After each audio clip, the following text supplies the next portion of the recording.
क्या है? बहुत अच्छा। आप बताइए, खड़े हो जाइए। अच्छा, दूरी बराबर क्या होता है? दूरी बराबर बैठिए। दूरी बराबर क्या होता है? चलो बहुत अच्छा, बैठिए। गलत है।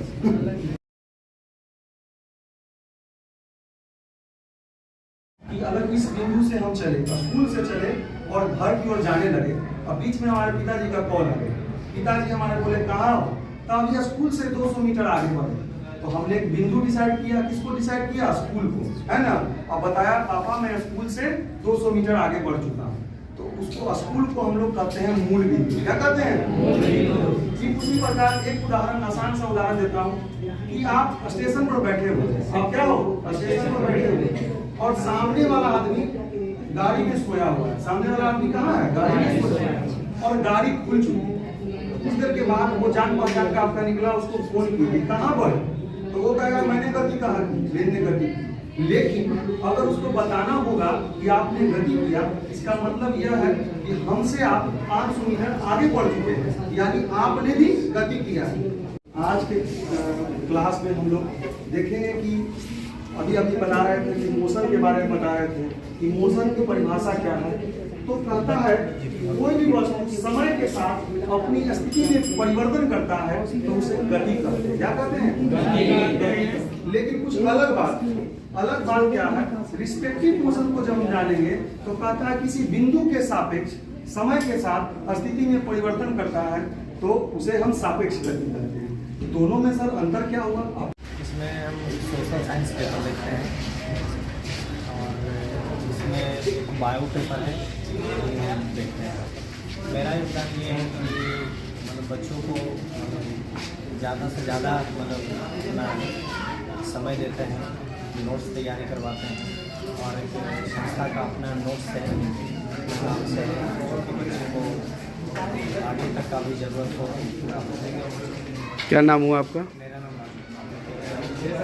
सबका साथ हमारा प्रयास, आओ बनाए शिक्षित समाज। कृष्णा क्लासेस, क्या उद्देश्य? उद्देश्य है सर कि हम समाज के पिछड़े वर्गों को और सामान्य वर्ग को, दोनों को शिक्षा के माध्यम से एक रास्ते पर, एक घड़े पर ला के खड़ा कर दें। हमारा यही लक्ष्य है। अभी और तक हमारा यही है सर कि हम चाहते हैं कि बच्चों को पैसे के चलते उसको क्लास ट्यूशन वगैरह में कमी ना हो, वो कहीं से कमी महसूस न करे कि उसको शिक्षा नहीं मिल पा रहा है पैसों के चलते। इसलिए हम लोगों ने ईयरली छात्रवृत्ति का प्रोग्राम रखा है। उसमें हम करीब 10 बच्चों को मुफ्त शिक्षा प्रदान करते हैं। ये मतलब ये संस्था जो है कब से, कैसे आपको विचार आया कि मुझे इस शिक्षा समाज में ही शिक्षित करना है? जी सर, पहले मैं इंजीनियर था LNT में, लेकिन जब मैं अपने गांव गया तो बहुत मेधावी बच्चों को देखा और वो पैसे के चलते शहर से नहीं जुड़ पा रहे थे। उनके माता पिता पैसे देने में सामर्थ्य नहीं थे। इसलिए हमने सोचा कि अगर देखते हैं प्रयास करके पार्ट टाइम समय में कि हम कोचिंग चलाते हैं उस सब के लिए और कम पैसे में चलाते हैं, और लड़कियों के लिए विशेषकर हमने ई-रिक्शा का प्रबंध कर दिया बहुत ही कम पैसे में। और जब देखा कि बच्चे बहुत ही ज़्यादा हमारे प्रति आकर्षित होने लगे तो हमने LNT का जॉब छोड़ दिया। LNT का जॉब हमने जून में छोड़ दिया सर। फिर पुनः मैं इस काम में लग गया। अभी मेरे 2 ब्रांच हैं। मैं यहाँ 11, 12, 9, 10 को पढ़ाता हूँ सर, और वहीं बख्तियारपुर में मैं केवल 11, 12 के बच्चों को पढ़ाता हूँ। अभी तक लगभग कितने छात्र छात्राओं ने आपके शिक्षण संस्थान से पढ़ने के बाद क्वालिफाइड किए? अभी तक हमारे संस्थान में पॉलिटेक्निक की तैयारी करने के दौरान लगभग 8 बच्चे सेलेक्ट हुए हैं, जिसमें से 23 बच्चे मेरे पास पढ़ते थे, जिसमें 8 बच्चे गवर्नमेंट पॉलिटेक्निक कॉलेज में पढ़ रहे हैं। वहीं मेगा छात्रवृत्ति के प्रोग्राम में इस बार एग्ज़ाम हो रहा है और मेरा विश्वास है कि लगभग 40 में से 30 बच्चे उसको क्वालिफाई करेंगे।